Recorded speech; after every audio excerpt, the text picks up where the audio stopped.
Hello guys, welcome back to my channel kisses by Ponnus. അപ്പോൾ എല്ലാവർക്കും എന്താ സുഖമാണെന്ന് വിചാരിക്കുന്നു.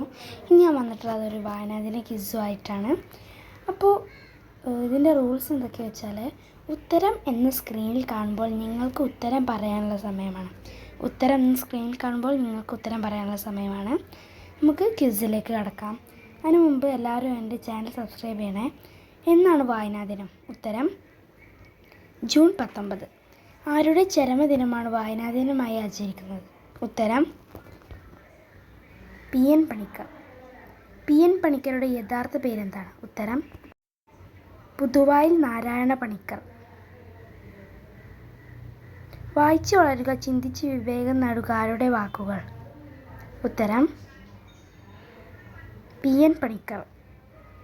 പി എൻ പണിക്കരുടെ നിര്യാണത്തെ തുടർന്ന് ജൂൺ 19 വായനാദിനമായി പ്രഖ്യാപിച്ച കേരള മുഖ്യമന്ത്രി ആര്? ഉത്തരം എ.കെ. ആൻ്റണി. മലയാളത്തിലെ ആദ്യത്തെ ലക്ഷണമൊത്ത നോവൽ ഏത്? ഉത്തരം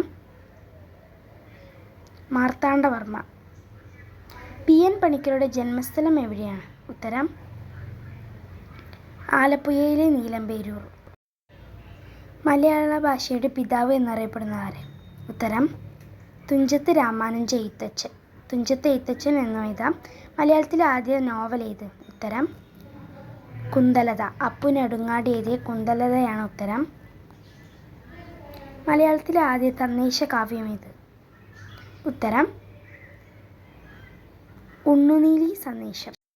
ലോക വായനാ ദിനം എന്ന്? ഉത്തരം ഏപ്രിൽ 23. ഇതിൽ ശ്രദ്ധിക്കേണ്ടത്, കേരളത്തിൽ വായനാ ദിനം ജൂൺ 19, ലോക വായനാ ദിനം ഏപ്രിൽ 23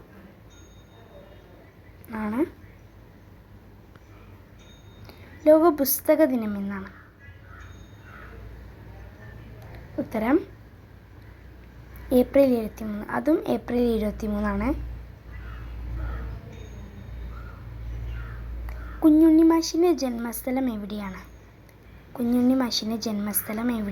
ഉത്തരം വലപ്പാട്. തൃശ്ശൂർ ജില്ലയിലെ വലപ്പാട്. മലയാളത്തിലെ ആദ്യ ജ്ഞാനപീഠ പുരസ്കാരം നേടിയ കൃതി ഏതാണ്? ഉത്തരം ജി ശങ്കരക്കുറുപ്പ് എഴുതിയ ഓടക്കുഴലിനാണ് ജ്ഞാനപീഠം ആദ്യമായി ലഭിച്ചിട്ടുള്ളത്. യുനെസ്കോയുടെ സാഹിത്യ നഗരം എല്ലാവർക്കും അറിയായിരിക്കും, കോഴിക്കോടാണ്. വായനവാരമായി ആചരിക്കുന്നതെന്ന്? ഉത്തരം എല്ലാ വർഷവും ജൂൺ 19 മുതൽ ജൂൺ 25 വരെയാണ്. പി എൻ പണിക്കരുടെ ചിത്രം ആലേഖനം ചെയ്ത് സ്റ്റാമ്പ് പുറത്തിറക്കിയ വർഷം? ഉത്തരം ജൂൺ 19, 2004. ആദ്യമായി ശ്രേഷ്ഠ ഭാഷ പദവി ലഭിച്ച ഭാഷ ഏത്?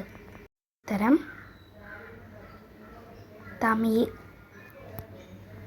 ആദ്യമായി എഴുത്തച്ഛൻ പുരസ്കാരം നേടിയത് ആരാണ്? ഉത്തരം ശൂരനാട് കുഞ്ഞൻപിള്ള. എഴുത്തച്ഛൻ പുരസ്കാരം നേടിയ ആദ്യ വനിത ആരാണ്?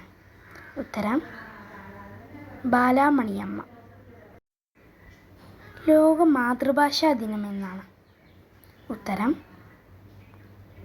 ഫെബ്രുവരി 21. എം.ടിക്ക് പത്മവിഭൂഷൺ ലഭിച്ച വർഷം? ഉത്തരം 2025.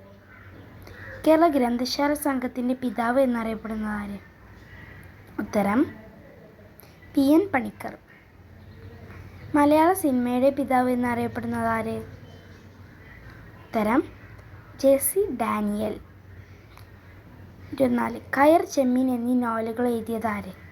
ഉത്തരം തകഴി ശിവശങ്കരപിള്ള. മലയാളത്തിലെ ആദ്യ കളർ ചലച്ചിത്രം ഏത്? ഉത്തരം കണ്ടം വെച്ച കോട്ട്. വെളിച്ചം ദുഃഖമാണുണ്ണി, തമസ്സല്ല സുഖപ്രദം ആരുടെ വരികൾ? ഉത്തരം അക്കിത്തം അച്യുതൻ നമ്പൂതിരി. ഇന്ത്യയിൽ സാഹിത്യ മേഖലയിൽ നൽകുന്ന പരമോന്നത പുരസ്കാരം ഏത്? ഉത്തരം ജ്ഞാനപീഠം. കേരള ഗ്രന്ഥശാല ദിനം എന്ന്? ഉത്തരം സെപ്റ്റംബർ 14. ഖസാക്കിൻ്റെ ഇതിഹാസം ആരുടെ രചനയാണ്? ഉത്തരം ഒ.വി. വിജയൻ. മലയാളം ലിപി ആദ്യമായി അച്ചടിക്കപ്പെട്ട ഗ്രന്ഥമേത്? ഉത്തരം ഹോർത്തൂസ് മലബാറിക്കസ്. കാച്ചിക്കുറുക്കിയ കവിതകളുടെ കവി എന്നറിയപ്പെടുന്നത് ആര്? ഉത്തരം വൈലോപ്പിള്ളി ശ്രീധരമേനോൻ. വരിക വരിക അജരെ എന്ന ദേശഭക്തിഗാനം എഴുതിയതാര്? ഉത്തരം അംഷി നാരായണപിള്ള. എല്ലാവരും സബ്സ്ക്രൈബ് ചെയ്യണേ. അപ്പോൾ ബായ്. ഇനിയും ഇങ്ങനത്തെ വീഡിയോസൊക്കെ വേണമെന്നുള്ളവർ, ഇങ്ങനത്തെ GK വീഡിയോസൊക്കെ വേണമെന്നുള്ളവർ ഒന്ന് സബ്സ്ക്രൈബ് ചെയ്ത് വെക്കണേ.